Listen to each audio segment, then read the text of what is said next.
We continue with our focus on the local government elections. We get some political analysis for the big rallies that are currently underway. We are joined via Zoom by Thembelani Mazibuko, who is a researcher at the Electoral Institute for Sustainable Democracy. A very good afternoon to you, Mr. Mazibuko. Thanks so very much for joining us here on SABC News. Thank you very much. It's great to be on SABC. You're most welcome. Of course, we just left Soweto now, where our reporter Thembelani Mazibuko is on standby as the ANC hosts the Siyanqoba rally this afternoon. And certainly a lot of the political parties out and about on that final stretch, 2 days to go to the elections. But let's talk to the ANC in particular, just as we came out of that story. I want to talk about the ANC as a leading governing party. There's the state of the ruling party at this time. I mean, we're talking about so many issues at this time. You heard Thembelani Mazibuko, my colleague, talking about the issues relating to whether it is issues around corruption or whether it is about electricity, about water. Soweto itself has had many complaints, which they have indeed told the ruling party, the ANC, about. And, you know, the final rally being there now is quite interesting. What is your stance on the ANC's position at this time as we go into those elections? So what's happening currently right now in the country is that what we're seeing are the results, the effects of the ANC not being able to close the inequality gap ever since it came into power.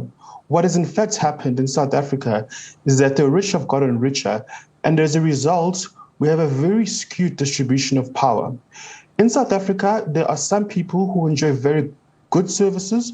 However, the majority do not enjoy very good services. What we're also seeing is a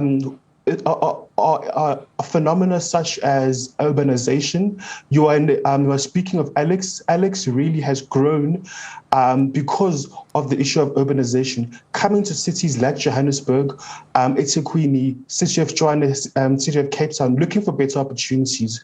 So, and all those, the confluence of all those issues, being unable to redistribute wealth to the poor, people looking for opportunities in cities, are leading to all these sorts of issues where basic services in cities that were perhaps not meant to cater for so many people are now bursting at the seams. Yeah. Mr. Mazibuko, are you of the view at this time, you know, when you're saying that the ANC has not been able to in this time close the inequality gap, and I think you're right. I mean, you know, one just has to look at what South Africa's landscape is like at the moment. That inequality gap is just so big.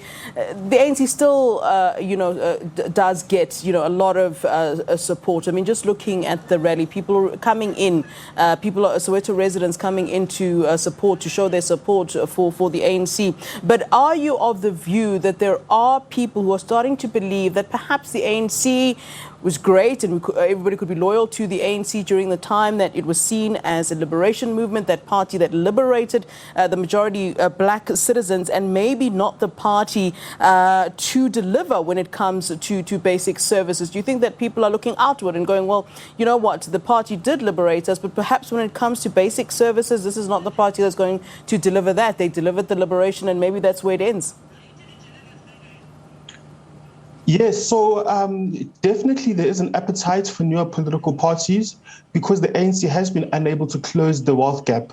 And as a result, we still have a lot of people who are living in poverty. So people's votes really, especially younger people, are based on the current circumstances. The issue of unemployment, issues of lack of service delivery where they are, and what other issues people may face.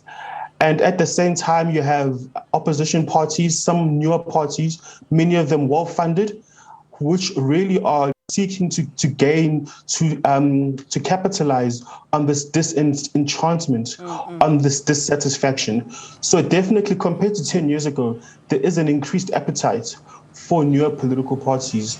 Not to say that new political parties are new, but in my view, the big political story in South Africa over the last 5 to 10 years is the rise of the economic freedom fighters, because they are the only political party that's been able really to consistently take a significant chunk of former ANC voters in order to vote for them.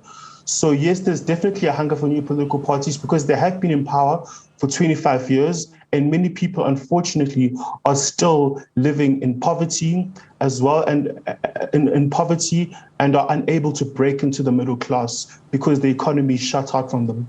Yeah, it's interesting, Mr. Mazibuko. We've been hearing quite a bit from former president of the ANC and certainly the country, Thabo Mbeki, and he's made some utterances of late. One of which is that he said that without the ANC leadership, South Africa will become ungovernable. I mean, what's that based on, and what are your views on this sort of statement? What would make the country ungovernable if the ANC were to lose votes?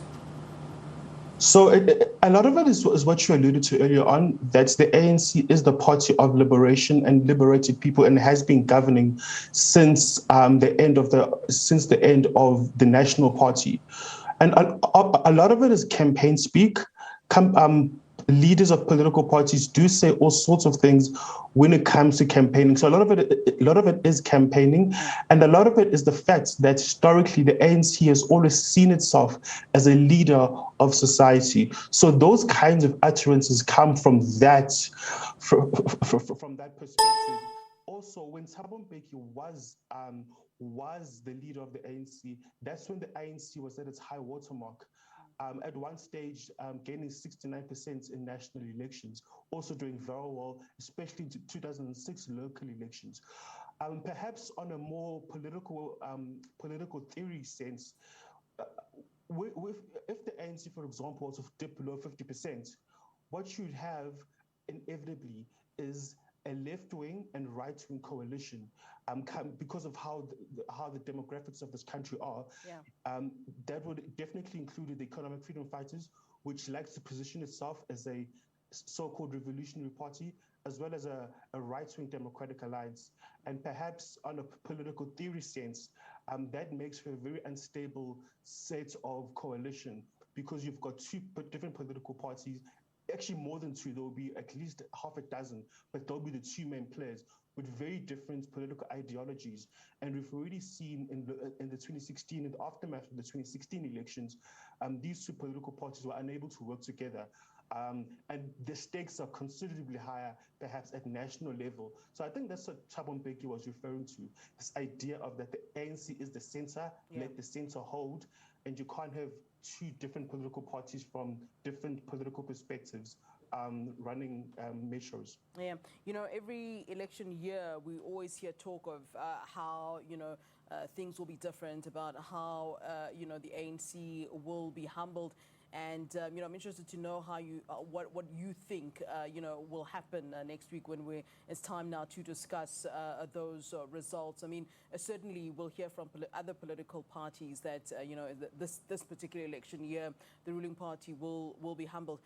This year things are slightly different. We're looking at the fact that there are independent candidates as well in the mix, and I'm interested to know how you kind of, if you were to look into some magical ball and look into the future, how you think these elections will play out. Will we have another case of hearing that the ANC will be humbled and just the same people voting exactly the same? Yeah, so it's interesting. Definitely, these elections are a lot more fluid than previous elections. This is a trend that started in 2016, but some like myself have said that perhaps it started in 2011, where the ANC was very worried that it could lose Nelson Mandela Bay. Definitely, the difference between this election and perhaps election cycles gone past is that there is a lot more of a fertile ground for these independent candidates that you make mention of, as well as one or two of these new political parties. Such parties, for example, such as Action SA, clearly well-funded, getting a lot of favorable media attention. So definitely, and Action SA is definitely capitalizing off this of the favorable media coverage.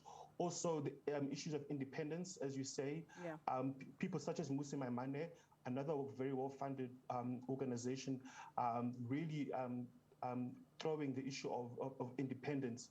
But that remains to be seen, really, how these independents how well they will do. But certainly, when it comes to the issue of fluidity, there is a lot more fluidity, and not just with the ANC, even the Democratic Alliance, there's evidence that they definitely are clattering or even dipping from their last results. All right, Mr. Thembelani Mazibuko, thanks very much, sir, for giving us your time, and no doubt look forward to having more conversations with you during the election week. Thank you. Thank you, Flo. All right.